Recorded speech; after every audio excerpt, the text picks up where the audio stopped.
Yeah, the centre of this project was the library itself, which is the Austin Clarke Poetry Ireland Library. It contains about 5,000 volumes in a variety of genres, and the largest section of it belonged to Austin Clarke, who was a prominent poet and reviewer and broadcaster in the 20th century.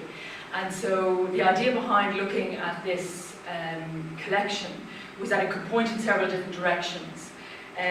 The main idea was that the collection itself would allow us to develop ideas about poetry cultures, particularly in the mid-century Ireland. And that way, as well as learning about Austin Clarke as a cultural figure, we could also extrapolate that outwards to consider a lot of the dynamics that surrounded the publishing and reading of poetry in Ireland in the 20th century. So we were looking for ways of accentuating not just the collection itself, not just the physical objects of the book, books in the library, but the kinds of dynamics or relationships which those set up. So we considered a number of different options, and we decided to digitise reviews that Clarke had written during his life, particularly during the latter part of his career.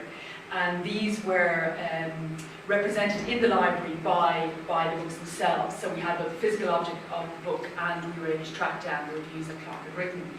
So by digitising those reviews, we're able not only to consider Clarke's input into reviewing and critical culture, but also to build up some idea about journal readership and poetry readership during that period.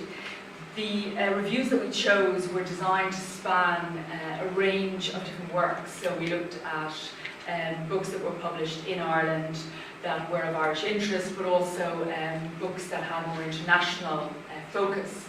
So one of the things we particularly discovered was that there was an unusually high level of engagement with international cultures, both poetry cultures but broader literary cultures as well, by Austin Clarke.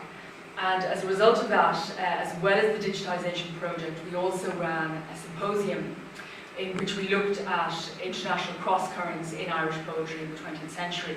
And we invited speakers that were not just critics, but also poets and broadcasters to discuss that issue, so that we were able to use the collection as the pivotal point for considering both the sort of book culture of Clarke's time, but also its legacy for the later 20th century. There were some other elements that we were enabled to I suppose, to consider as we were choosing these objects. And one of them was the tendency to use reviews simply to read them for their subject matter rather than for their author. And by drawing together these reviews from disparate publications, we were able to look at Clarke's practice as a reviewer. And this doesn't just illuminate the man himself, but it makes us think about how texts drawn from different publications over perhaps a period of 20 years can be viewed side by side. And I suppose from my experience with this project, I think that's one of the most important things about this strand of it.